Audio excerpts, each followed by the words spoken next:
ආයුබෝවන් ආත්මීය දුවේ මේ කාල අධ්‍යාපන කලාප කාර්යාලයේ සිංහල භාෂා අංශය ලෝකරා පැතිරී යන වසංගත රෝග තත්ත්වයෙන් ආරක්ෂා වීම සඳහා නිවෙස් තුළම රැඳෙමින් අධ්‍යාපන කටයුතු වල නිරත වන ඔබගේ අධ්‍යාපන කටයුතු අඛණ්ඩව පවත්වාගෙන යාම සඳහා ඔබට උපකාරී වීමටයි මේ අපේ උත්සාහය.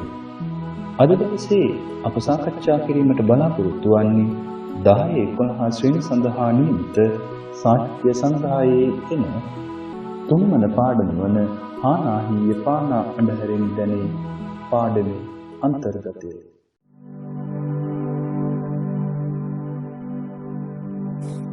ගසට කෙටුම ගස මුල පෑයුමින් දැනේ මිනිහා නොමිනිහා යන කඩිසරින් දැනේ අමුතු බත්දීම අත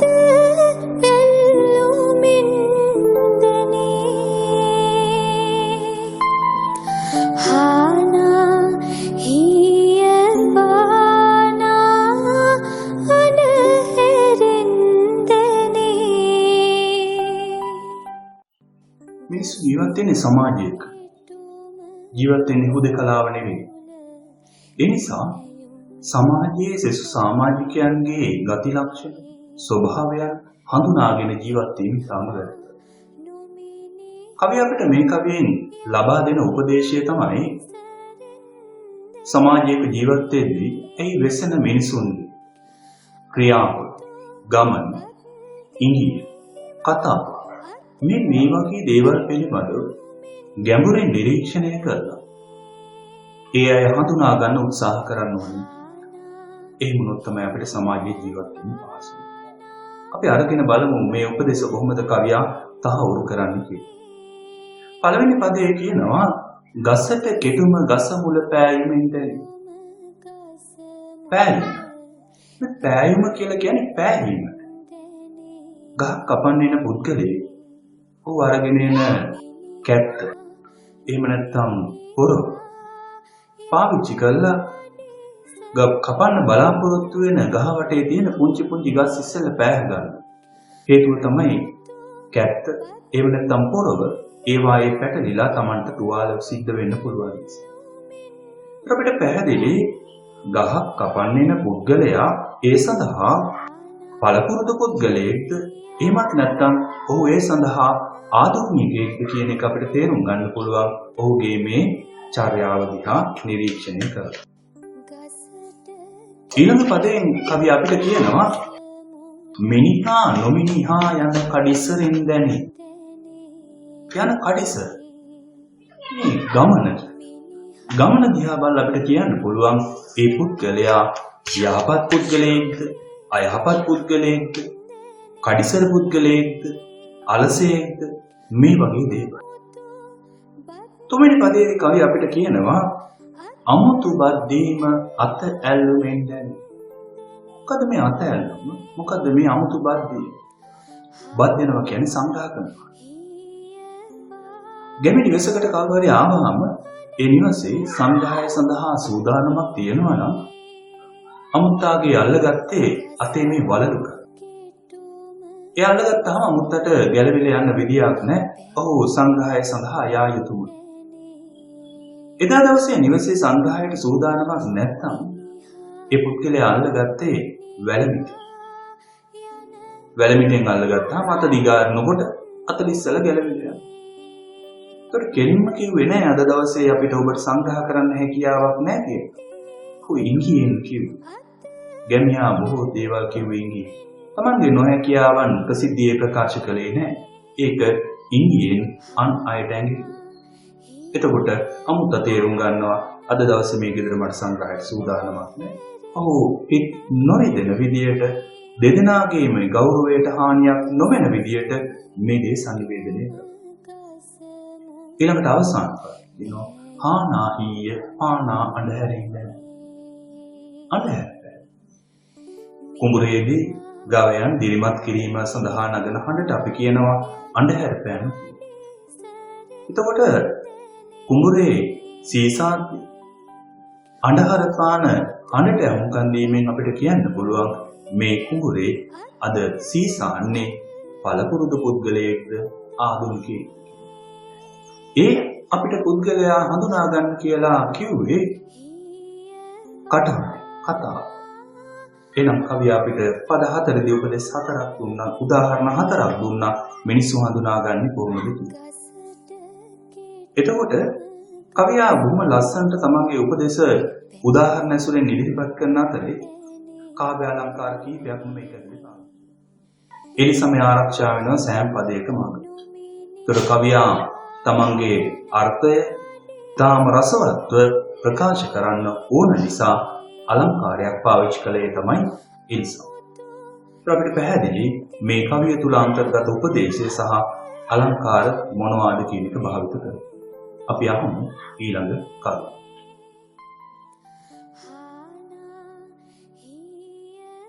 නහින දින කාලෙට පින්කිරුම යුත වහින කලට කෝරෙන් පිල්වලින් නිත බහින දියෙන් දෝතක් මුත්ගතුත් නැත පනිනරිලගොන්ට ඉනිමං කමක් නැත. කවියා මේ කවියෙන් ලබා දෙන උපදේශය තමයි ජීවිතයේ වෘද්ධාවධිය සැදෑ සමයේදී වගේම ජීවිත කාලය පුරාම පින දහමට යොමු විය යුතුයි. පළවෙනි පදයෙන් කියනවා නහින දෙහින කාලෙට පින් කෙරෙන්න. නහින දෙහින කාලය කියලා කිව්වේ ජීවිතයේ සැදෑ සමය. වෘද්ධාවධිය බොහෝ වගකීම් වලින් නිදහස් වෙලා ඉන්න කාලය. ඒ නිසා පින් දහම් කිරීම යොමු වීමේ ලොකු ගැටලුවක් වෙන්නේ නැහැ. දෙවෙනි පදයේ කියනවා වහින කලට කෝරින් වෙල්වලින් වැසි සම. බොහොම ශාස්ත්‍රීය කාලය. වැසි සමයේ වෙල්වලදී වෙල්වලින් නිතිලා පැතිරලා ගලාගෙන යනවා. ඒ ගලාගෙන යන ජලයත් එක්කම ওই විල්වල ජීවත් වෙන මාළු ඒ විල්දියත් එක්කම ඇදිලා පිටතට යනවා. අපිට කවියා කියන්නේ ජීවිතයේ වෘද්ධාවධියේදී වගේම මෙන්න මේ ජීවිතයේ සස්වික කාලයන් දිහා බලන්න. බහින දියෙන් දෝතක් මුත් ගතොත් බහින ගලාගෙන යන ජලය ওই විල්වලින් නිතිලා පැතිරලා ගලාගෙන යන ජලයෙන් නිසි ප්‍රයෝජනයක් ගත්තේ නැත්නම් ඒක අපතේ. කවියා කියන්නේ ගලාගෙන යන දියෙන් දෝතක් ගත්තත් ඇති ප්‍රයෝජනෙට. ඒකත් ප්‍රයෝජනවත් පාන්නේ. දැන් මේ පද දෙක එකට සම්බන්ධ කරලා ගත්තොත් අපිට පුළුවන් හදා ගන්න අදහසක් ජීවිතයේ වෘද්ධාවධිය සැදෑ සමයේදී වගේ ජීවිතේ අපිට ශක්තියෙන් තියෙන කාලේ ශරීර ශක්තිය වෙන්න පුළුවන්, ආර්ථික ශක්තිය වෙන්න පුළුවන්. මේවා තියෙන කාලේ හැකියතාක් උත්සාහ කළ යුතුයි පින්දහම්. අවසාන පදයේ කියන ආත්මෝපදේශයක් පණින රිලවුන්ටයි නිමං කමක්. යම්සි කාර්යයක් සඳහා පුරුදු වෙච්ච කෙනෙකුට අමුතුවෙන් ඒ සඳහා පෙළඹවීමක් අවශ්‍ය නැහැ.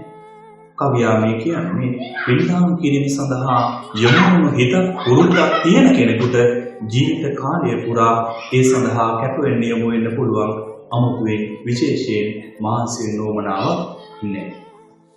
ඒකට කවියා මේකේ පාවිච්චි කරන කාව්‍ය උපක්‍රම දිහා බැලුවොත් නහින දෙහින කියන යෙදුම අනුප්‍රාසාත්මක යෙදුම ගැමි වහර පාවිච්චි කරනවා. ඊළඟට සෑම පදයකම මුල සහ අග දෙකේ පිළිසමය ආරක්ෂා කරගන්න. ඒතකොට ආර්ථමය වශයෙන් ලබා දෙන උපදේශයේ රසවත් ඉදිරිපත් කිරීම සඳහා කවියා දරපු උත්සාහය අපිට දැනෙනවා. දැන් අපි අහන බලමු ඊළඟ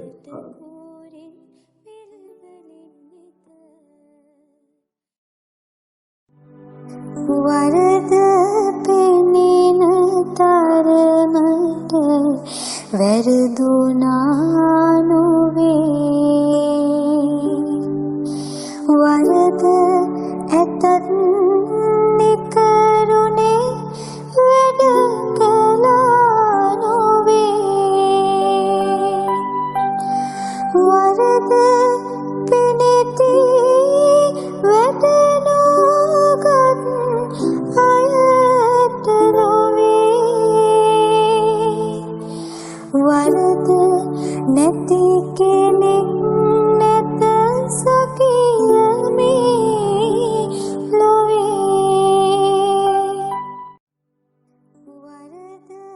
කවියා ඊළඟ කවියෙන් ලබා දෙන උපදේශය තමයි වැරදි සිදුවීම සාමාන්‍ය මනුෂ්‍ය ස්වභාවයක්.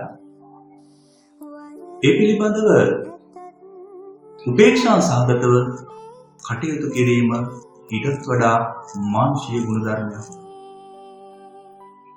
කවියා පළවෙනි පදයේ කියන්නේ වරද පෙනෙන තරමට වැරදුනාම. වැරද්දක් සිද්ධ වෙලා තියෙන බව හැබැයි ඒක බාහිරට ලොකුවට පේන තරමේ විශාල වැරද්දකුත් නෙවෙයි. වරද ඇතත් නිකරුණේ වැඩ කළා. ඒ වරද සිදු වෙලා තියෙන බව හැබැයි ඒ වැරද්ද සිද්ධ වුණේ නිකම්මත් නෙවෙයි. වැඩක් කරන්න යාම නිසා. අපි අහලා තියෙනවා කියමන. පිඟන් බිලෙන්නේ පිඟන් හොදනයි කියන්නේ. ඒ කියන්නේ යම්කිසි වැරද්දක් සිද්ධ වෙනවා නම් සිද්ධ වෙන්නේ වැඩක් කරන කෙනෙක් මිසක් වැඩවල නොයෙදෙන අය අතින් නෙවෙයි. බොහෝ දෙනෙක් වැඩ මග හරිනවා. ඇතමෙක් වැඩ කැමැත්තෙන් බාර ගන්නවා. ඒ බාර ගන්න කෙනා අතින් වැඩ කරන කෙනා අතින් වැරදි සිදුවීම ස්වභාවයි. ඊළඟ කවියා කියනවා වරද පෙනිති වැඩ නූගත් අයට. කාටද මේ වැරදි ලොකුවට ඉස්මතු වෙලා පේන්නේ? වැඩ නූගත් අයට. වැඩ දන්නේ නැතිව. එහෙම නැත්නම් වැඩ දිහා බලාගෙන පැත්තකට වෙලා ඉන්නවා. ඒක කවියා අපිට බොහොම ලස්සන උපදේශයක් මේ දෙන්නේ. වැඩේ යෙදෙන අයට හිත හදාගන්න පුළුවන් විදිහේ උපදේශයක්. අවසාන පදයේ කියනවා වරද නැති කෙනෙක් නැත සකියනේ. සකිය කියන්නේ මිතුරේ. කාට ආමන්ත්‍රණය කරන්නේ අපට? මිතුරේ වැරදි නැති කෙනෙක් මේ ලෝකේ නැහැ. එහෙනම් කවියා ලබා දෙන උපදේශ අපිට මෙන්න මේ විදිහට සාරාංශ කරගන්න. මේ ලෝකේ වැරදි නැති කෙනෙක් කවුරුවත් නැහැ. ඕනෑම කෙනෙකුට වරදක් සිදු වෙන්න පුළුවන්. ඒ වගේම කරන වැඩවලදී අපේ අතින් සිදුවෙන පුංචි වැරදි මා විශාල වැරදි බවට පත් කරගෙන විවේචනය කරන අයට බයයි වැඩ නොකර ඉන්න හොඳ නෑ.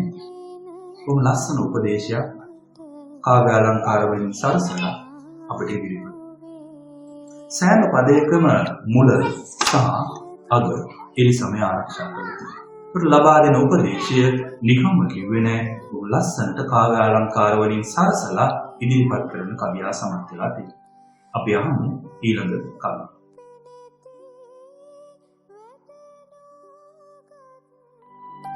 ගොඩල්ලේ තරම දැනගෙන ලිඳ කපනවා බුරල්ලේ තරම දැනගෙන උඩ පනිනවා කඩුල්ලේ තරම දැනගෙන කඳ බඳිනවා තමුන්ගේ තරම දැනගෙන කල් හරිනවා. කවියා මේ කවියෙන් ලබා දෙන උපදේශය තමයි සමාජයක ජීවත් වීමේදී තමන්ගේ තරම එන්නම් කියන තරාතිරම දැනගෙන ජීවත් වීම ජීවිතය වඩා යහපත් ගත කිරීම සඳහා හේතු වන බව. තරාතිරම කියන එකෙන් කාරණා ගණනාවක් කියවෙනවා. තමන්ගේ ආර්ථික ශක්තිය, තමන්ගේ ශරීර ශක්තිය, ස්ත්‍රී පුරුෂ භාවය වෙන්න පුළුවන්. මේ බොහෝ දේවල් තරාතිරම කියන එක ඇතුලේ තියෙනවා. ඒතර යම්කිසි පුද්ගලයෙක් තමන්ගේ තරාතිරම පිළිබඳව හොඳ අවබෝධයකින් කටයුතු කරේ නැත්නම් ඔහු ජීවිතයේ අනපේක්ෂිත ව්‍යසනයන්ට මුහුණ දෙන්න සිද්ධ වෙනවා. ඒක තමයි කවියා අපිට ලබා දෙන උපදේශය. අපි දන්නවා තමන්ගේ ආර්ථික ශක්තිය පිළිබඳව ප්‍රමාණවත් අවබෝධයක් නැතුව වියපැහැදම් කරන කෙනෙක් වැඩි කාලයක් යන්න ඉස්සෙල්ලා අමාරු වෙනවා. අන්න ඒ වගේ කරුණු ගණනාවක් තමයි මේ කවිය ඇතුලේ කවියා අපිට උපදෙස් හැටියට අනාවරණය කරනවා. පළවෙනි පදයේ කියනවා අපිට ගොඩෙන් ලේ තරම දැනගෙන ලිඳ කපනවා. උදාහරණ ඇසුරෙන් තමයි මේ උපදේශය දෙන්නේ. පළවෙනි උදාහරණ ගොඩැල්ල. මොකද ගොඩැල්ල කියන්නේ? ගොඩැල්ල කියලා කියන්නේ උස් බිම් කඩ. ලිඳ කපන පුද්ගලයේ Taman ලිඳ කපන භූමියේ උස පිළිබඳව හොඳ අවබෝධයකින් කටයුතු කරේ නැත්නම් ඔහු අසීර්තාවට මුහුණ දෙනවා. සමහරලාට වතුර හොයාගෙන ටිකක් ගැඹුරට කපන්න සිද්ධ වෙනවා. සමහරලාට එහෙම ගැඹුරට කැපුවොත් වතුර අහු නොවෙන්නත් පුළුවන්. එතකොට අර තමන් දරාපු සියලු උත්සාහයන් අපතුල. ඒක තමයි කිව්වේ ගොඩැල්ලේ තරම දැනගෙන ලිඳ කපා. ඊළඟ පදයේ කවිය කියනවා බොරැල්ලේ තරම දැනගෙන උඩපනින. බොරැල්ල බොරළු සහිත පොළොව. උඩපනිනගෙන තමන් උඩපනින්නේ මොන වගේ දැනක ඉඳගෙනද? තමන් දෙපා තබා ඉන්නේ මොන වගේ පොළොවකද කියන පිළිබඳව හොඳ අවබෝධයකින්. එහෙම නැත්තම් නැවත විමුක්ත වීමේදී දෙපා තියද්දී ලිස්සල ගිහිල්ලා වැටෙනවා. තුවාල සිදු වෙන්න පුළුවන්. බොරළු සහිත පොළොවක නම් මේක සිදු වෙන්න තියෙන ඉඩකඩ බොහෝම වැඩි. ඊළඟ පදයේ කවිය කියනවා කඩුල් ලේ තරම දැනගෙන අදගන්න. කඩුල්. ඉස්සර ගෙවල් වල ඉනිමැටක් තියුනේ. මේ ඉනිමැටෙන් ඉඩමට ඇතුල් වෙන්න තියලා තිබුණු ඉඩකඩ තමයි අපි කියන්නේ කඩුල්. මේක ලී කීපයක් දාලා හරහට ලී කීපයක් දාලා ආවරණය කරලා හදලා තිබිච්ච ස්ථාන. එහෙම නැත්නම් තවත් කඩු වර්ගයක් තියුණා. ටිකක් මහත කඳන් කීපයක් කපා දාපු කඳන් කීපයක් අරගෙන එක මත එක නැගලා යන විදිහට සකස් කරපු කඩු. ඒ මතින් නැගලා ගිහිල්ලා නැවතත් අනුක්‍රමයෙන් උසාඩු වෙන විදිහට හිටවපු කඳන් කීපයක් මතින් බැහැලා ඊඩමට වත්තට ඇතුල් වෙනවා. ඔය කොයි කඩුල්ලෙන් වුණත් කඩක් අරගෙන යන එක ටිකක් අසීරු කාර්යයක්. එහෙමත් තියෙන්නේ. කවුරු හරි පුද්ගලයෙක් තමන් අරගෙන යන කඩේ ප්‍රමාණය පිළිබඳව ප්‍රාමාණික අවබෝධයක් නැතුව කඩ බැන්දොත් අර කඩුල්ල හරහා ගමන් කරද්දී අසීරුතාවටපත් වෙන්න පුළුවන්. සමහර වෙලාවට එළියට ගන්න බැරි වෙන්න පුළුවන් කම. සමහර වෙලාවට අරගෙන යද්දී වැටෙන්න පුළුවන්. ඒ නිසා තමයි කවියා කිව්වේ කඩුල්ලේ තරම දැනගෙන කඩ බඳින්න. අවසාන පද. තමුන්ගේ තරම දැනගෙන කල්හලා. මේක තමයි දෙන්න ඕන වෙලා තිබුණු උපදේශය. තමන්ගේ තරාතිරම අනුමයි ජීවත් වෙන්නේ. හැබැයි ඒ උපදේශයේ ඍජුව කිව්වේ නෑ කවියා. ඒකට පාවිච්චි කරා ඊට කලින් උදාහරණ තුනක්. ඒ නිසා ජන කවියා උදාහරණ ඇස්පරෙන් තමයි තමන්ගේ උපදේශය අපට ලබා දුන්නේ. ඒතර මේකේ ගොඩැල්ලේ තරම දැන. බොරැල්ලේ තරම දැන. තමුන්ගේ තරම දැන. මේ විදිහට එකම වචන පාවිච්චි කළොත් ඒතර මේක එකම වචන පාවිච්චි කිරීම අපි කියන්නේ සාමාන්‍යයෙන් කවියක දෝෂයක්. ඒකට අපි කියන පුනරුක්තිය. හැබැයි මේක පුනරුක්තියක් වුණත් මේක කවියට අලංකාරයක් බවට පත් වෙලා තියෙනවා. අනුප්‍රාස රසයක් දැනෙලා තියෙනවා. ඒ වගේම කවියේ සෑම පදයකම අවසානයේ එලි සමය ආරක්ෂා කරන්න උත්සාහ කළා තියෙනවා. ඒතර තමන්ගේ තරාතිරම දැනගෙන ජීවත් විය යුතුය කියන උපදේශය කවියා බොහෝම රසවත්ව ඉදිරිපත් කරන්න සමත් වෙලා තියෙනවා. අපි අහලා බලමු ඊළඟ කවිය.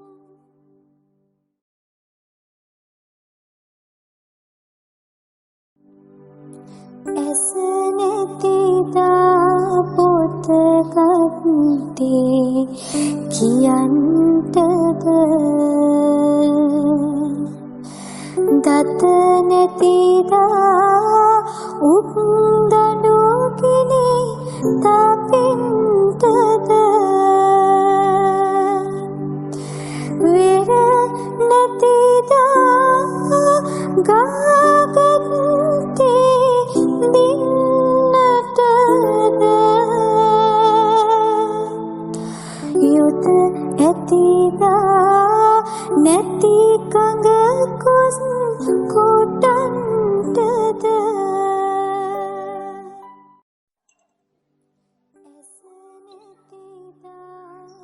කවිය අපිට මේ කවියෙන් ලබා දෙන උපදේශය තමයි කෙටි කාල පරාසයක් සඳහා අපට ලැබුණු මේ මනුෂ්‍ය ජීවිතය නිසි කලට නිසි හැකියාවන් සපුරා ගැනීමෙන් ඵලදායීව ගත කිරීමට උත්සාහ කළේ.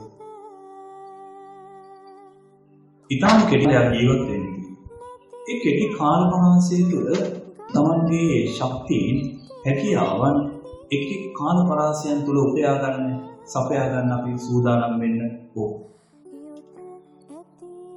පළවෙනි පදේ කියනවා ඇස නැතිදා පොත ගත්තේ කියන්නේ. පොත් ගත්තා කියලා මේ වයසේදී කියවන්න බෑ. දෙවෙනි පදේ අපේ මහනවා දත නැතිදා උක්තඬු ගිනි තපෙන්න. වයස්ගත වෙලා දත් ලැබුණාට පස්සේ උක්තඬු වලින් රස බලන්න බෑ. හේතුව දත් නැහැ. හපන්න ඕනේ උක්තඬු රස විඳින්න. ඒතොර දත් නැති වුණ දාන්න උක්තඬු වල රස විඳින්නේ නැහැ කියාවක්. අවුල් වශයෙන් උක්තඬු ගිනි තපින්නවත් ගන්න පුළුවන් දෙයක් නෙවෙයි. තදාරටුවක් තියෙනවා.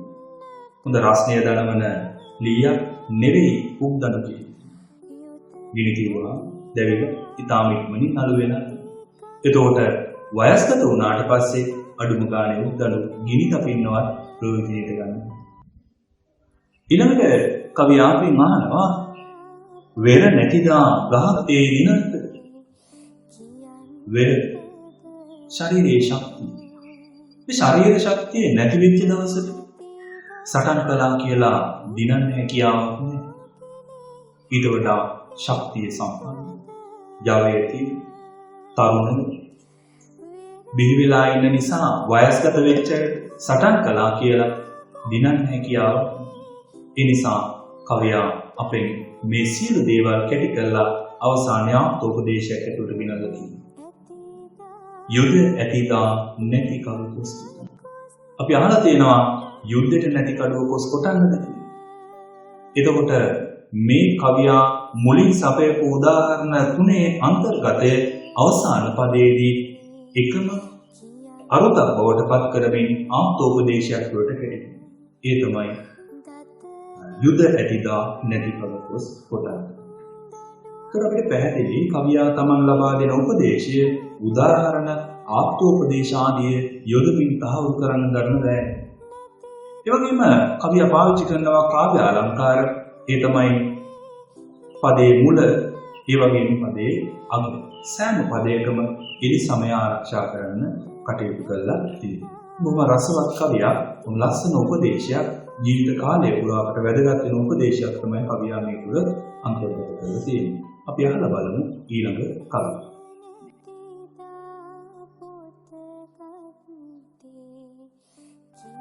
එක්කුණදාට උක්දන්ටේ පෙනිසේවා වින්නුණදාටයක් දෙවරේ වදසේවා ගොසින් ගොසින් කටුවත්තේ අගසේවා ඉතින් ලඳේ කරිවිල තිබ්බට සේවා. කවියා මේ කවියෙන් අපිට උපදෙස් ලබා දෙන්නේ යහපත් පෞල් ජීවිතයක් ගත කිරීම සඳහා. සාමකාමී පෞල් ජීවිතය බොහොම සැනසෙලිදායක එකක්. ගැටුම්කාරී පෞල් ජීවිතය බොහොම පීඩාකාරී. මේකයි වෙනස පෙන්වා දෙමින් කවියා අපිට ඇරයුම් කරනවා යහපත් පෞල් ජීවිතයක් ගත කරන්න. සාමකාමී පෞල් ජීවිත සමාජ ප්‍රගමනයට හේතුව. ඒ නිසා කවියා අනාගත සමාජයේ ප්‍රගමනය තහවුරු කිරීම සඳහා දෙන උපදේශයක් එක්ක අපිට මේක සලකන්න. පළවෙනි පදයේ කියනවා එක්ුණ දාට උක්තණ්ඩේ පැනිසේම. ඒ බොහොම සාමකාමී පෞල් ජීවිතයක්. දෙපළ පින දෙන්නේ එකතු වෙනවා. එක පවුලක් බවට පත් වෙනවා. ගැටුම් ගැටලු නැහැ. බොහොම සාමකාමී. ඒ පෞල් ජීවිතය කවිය උපමා කරනවා උක්තණ්ඩේ පැනිසේම. ඊළඟ පදයේ කවියා කියන්නේ වෙල් වුණු දාට යක් දෙපරේ වදසේම. එහෙම තිබුණු පෞල් ජීවිතයක් යම් කිසි හේතුවක් නිසා කඩා හිරින. දෙන්න දෙපැත්තට වෙනවා. දැනෙන්නේ මොකක්ද? යක් දෙපරේ වදලා. යක් දෙපරේ කියන්නේ බිම බඳින දෙපරේ. උග්ග විස සහිත පැන්ති. කවුරුත් ආහාරයට ගන්න. මේ ගැමියාගේ ජන ජීවිතයේ ඇසුරේ තියෙන අත්දැකීම් තමයි කවියා තමන්ගේ කවියට වස්තු විශේෂ කරගන්නේ. මේ උපමා ගොඩනගන්නේ ගැමි ජන ජීවිතයේ ඇසුරේ. ඒ නිසා ලබා දෙන උපදේශයේ තාම හොඳින් තහවුරු. තුන්වෙනි පදය. ගොසින් ගොසින් කටුවත්තේ අගසේම. හරියට මේක අතු අගක ගමන් කිරීමකට සමානයි.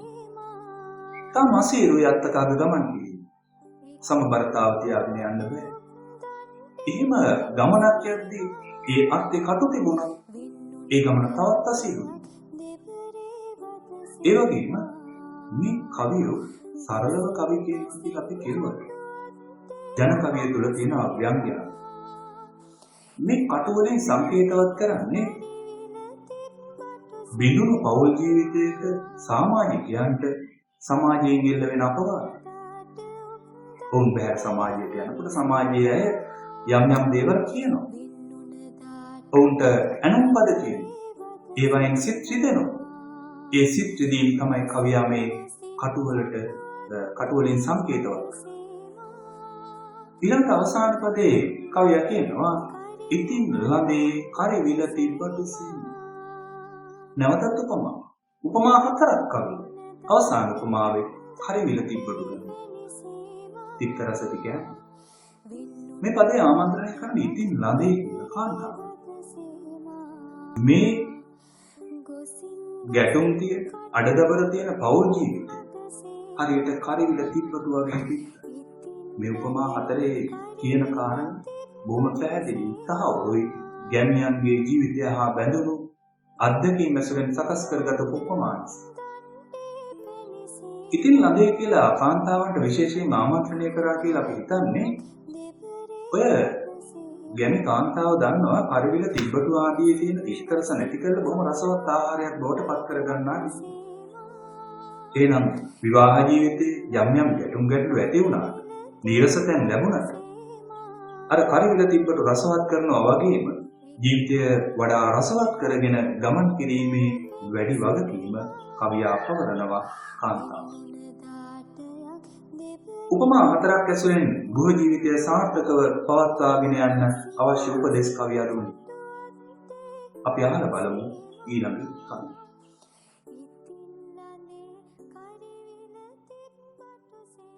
රන්විමනේ සිටිමු දුක නැති වෙද්ද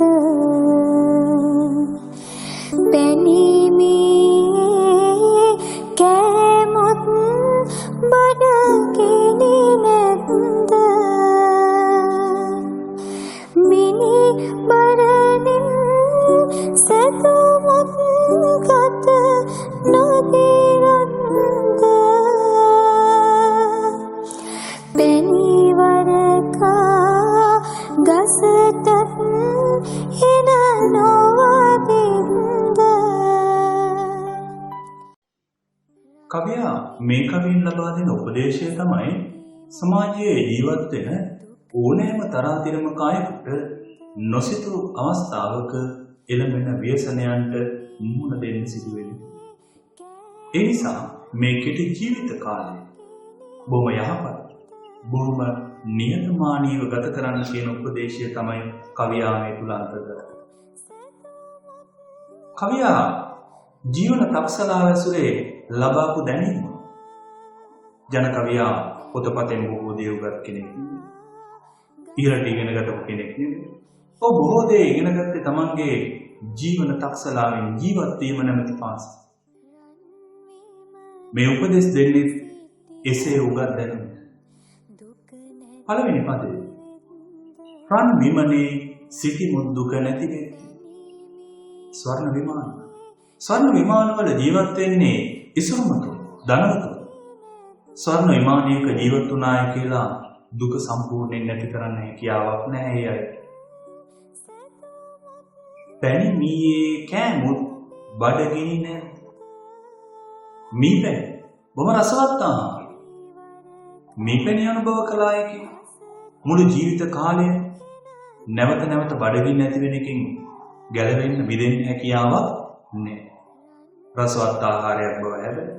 නමුත් ඒ විතරක් කෑපමණින් බඩගින්න නැති කරන්න සදාකාලිකව හැකියාවක් ලැබෙන්නේ නැහැ. ඊළඟ පරිදි මිනි බරණින් සැදමුත් ගත නොදිරන්න. මිනි බරණ මණික්කා ඉසුරුමුතුන් ධනතුන් ගාවනේ මණික් ඒවයින් හදාපු ආභරණ පළලිනවා ශරීරය අලංකාර කරනවා. එහෙම කරා. ශරීරය දිරාපත් වීම වළක්වන්න හැකියාවක් නැහැ. අවසාන කවියා මේ සියලු උපදේශ කැටි කරනවා. එක ආත්මෝපදේශයක්. ඒ තමයි පැණි වරකා ගහටත් එන නොවදී. පැණි වරකා රසවත් පළතුරු දෙන ගහ. හැබැයි හෙනපතිත වේ. ඒක පැණි වරක ගහ කියලා විශේෂයක් නැහැ. පැණි වරක ගහටත් හෙන වගේ. එහෙනම් කවියා ලබා දෙන උපදේශය දැන් අපිට පැහැදිලි. තරාතිරම බලන නෙවෙයි ව්‍යසනය ලැබෙන්නේ. ජීවිතයේ මේ සදාතනික සත්‍යතාව ජන කවියා හඳුනාගෙන ඒ දැනුම තමයි මේ කවි වලින් ඔහු තමන්ගේ බාල පරම්පරාවට සම්ප්‍රේෂණය කරනවා. ඒතර මේ කවියේ ලබා දෙන උපදේශ කොහොම රසවත්ව ලබා දෙන්න ආත්මෝපදේශයක් පාවිච්චි කරන උදාහරණ පාවිච්චි කරලා තියෙනවා. ඒ වගේම තමයි ශබ්ද රසය ඇති කිරීම සඳහා කවියා සෑම පදයකම අග එලි සමය ආරක්ෂා කරලා තියෙනවා. ඉතින් අපි බලමු ඊළඟ කවියක් අහලා ඒ කවියෙන් ලබා දෙන උපදේශය මොකක්ද කියලා.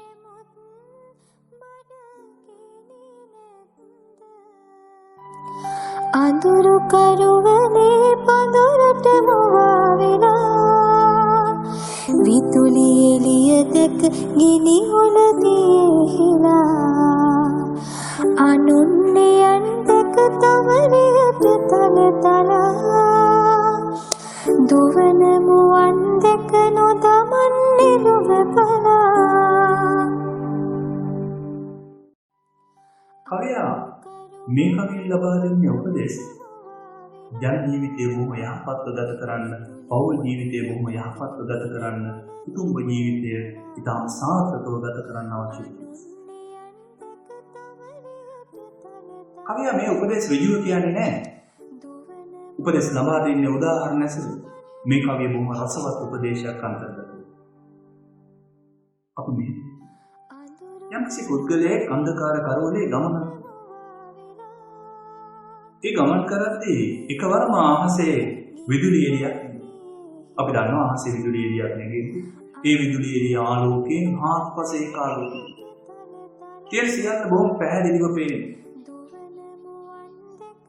හැබැයි මේ ගමන් කරන පුද්ගලයා ගමන් කරන මාර්ගයේ අඳුරක් තියෙනවා. ඒ නිසා ඔහුට ඉදිරි මාර්ගය පැහැදිලිව පේන්නේ නැහැ. හැබැයි ඔහු විශ්වාස කරනවා ඉදිරි මාර්ගයක් මේ වගේම ආලෝකමත් වෙලා ඇති. ඒ නිසා ඔහු තමන්ගේ අතේ තියෙන ගිනි මුල දියේ ඔබලා නිවන ගන්නවා. ඔහු කල්පනා කරනවා ඉදිරියේදී මට මේ ගිනි මුලේ ආලෝකය අවශ්‍ය වෙන්නේ නැහැ. විදුලියේ ආලෝකය. හැබැයි එසැනින් විදුලි එළිය මැකිලෙනවා. ඒක තමයි කවියා මේ කවියේ පළවෙනි පද දෙකේ අන්තර්ගත කරන්නේ. අඳුරු කරවලේ පඳුරට මුවා වෙලා විදුලි එළිය දැක විනිවිද. එතකොට අන්ධකාර කරවලේ ගමන් කරන පුද්ගලයා ක්ෂණිකව වැරදි තීරණයකට එනවා.